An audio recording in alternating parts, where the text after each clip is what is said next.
एक बार की बात है, हरे भरे पहाड़ियों के बीच बसा एक हरा भरा और खूबसूरत मोहक वन। यहाँ रहता था एक नन्हा प्यारा और बेहद चंचल खरगोश, चीकू। चीकू को नई जगहें खोजना, नए दोस्त बनाना और रहस्यमयी कहानियों को जानना बेहद पसंद था। उसकी जिज्ञासा जंगल के बाकी जानवरों से कहीं ज्यादा थी। एक दिन जंगल के सबसे बूढ़े उल्लू बाबा हूहू ने जंगल के अन्य जानवरों को एक पुरानी कथा सुनाई। उन्होंने बताया, कई सालों पहले जंगल के गहरे हिस्से में एक जादुई पेड़ उगा था। ये पेड़ साल में सिर्फ एक बार फल देता है। जो भी ये फल खाता है उसे अपनी सबसे बड़ी खुशी मिलती है। पर इस पेड़ तक पहुंचना आसान नहीं, क्योंकि उसकी रखवाली करता है एक रहस्यमयी प्राणी जो आज तक किसी ने नहीं देखा।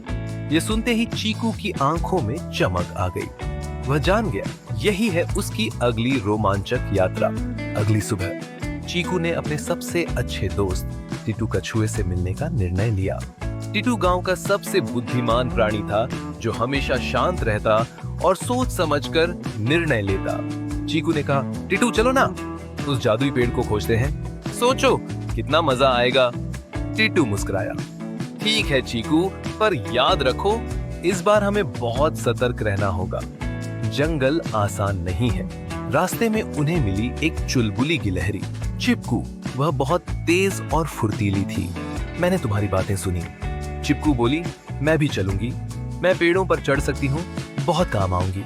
इस तरह तीनों दोस्त चीकू, टिटू और चिपकू निकल पड़े एक अद्भुत यात्रा पर। थोड़ी दूर जाने के बाद उन्हें मिली एक उफनती नदी।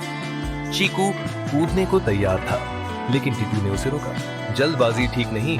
टिटू ने चिपकू से पूछा, क्या तुम्हें कहीं पुल दिख रहा है? चिपकू पेड़ों पर चढ़ गई और बोली, वहाँ दूर एक पुराना लकड़ी का पुल है।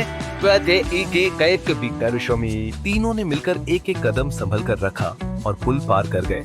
वे खुश थे, लेकिन जानते थे असली मुश्किलें अभी बाकी हैं। जैसे जैसे वे गहरे जंगल में बढ़ते गए, अजीब आवाजें सुनाई देने लगी। कहीं दूर से गूंजती हंसी, पत्तों की सरसराहट और कभी कभी तो लगता कोई उन्हें देख रहा है। रात को उन्होंने एक गुफा के पास ठहरने का फैसला किया। उसी रात चीकू को कुछ आवाजें सुनाई दी। वापस लौट जाओ, पेड़ तुम्हारा नहीं है। चीकू घबरा गया, लेकिन सुबह होते ही उसने कुछ नहीं बताया। वो नहीं चाहता था कि उसके दोस्त डर जाएं। जब वे अंततः उस जगह पहुंचे जहां पेड़ होना चाहिए था, वहां कुछ नहीं था, बस एक सूखी जमीन और बीच में एक पुराना पत्थर। चिपकू मायूस हो गई। क्या ये सब झूठ था? लेकिन तभी टिटू ने पत्थर पर खुद ही एक लिपि को पढ़ा। सच्ची दोस्ती ही इस पेड़ को प्रकट कर सकती है। तभी अचानक जमीन हिली और वहां प्रकट हुआ वो जादुई पेड़। उसकी डालियों पर चमचमाते सुनहरे फल लटक रहे थे। खुशबू इतनी मीठी कि तीनों मंत्रमुग्ध हो गए। पर तभी सामने आया एक काला धुआं और उसमें से निकला पेड़ का रखवाला। वह एक विशाल काले तेंदुए जैसा दिखता था।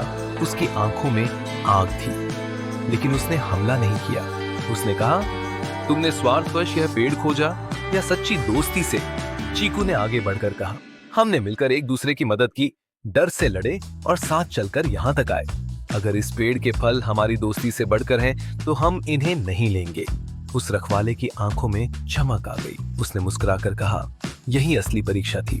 तुमने साबित किया कि तुम इसके योग्य हो। चीकू, टिटू और चिपकू तीनों ने पेड़ से एक एक फल खाया। चीकू को अपने खोए हुए माता पिता की याद आई और अचानक उसे उनका सपना आया।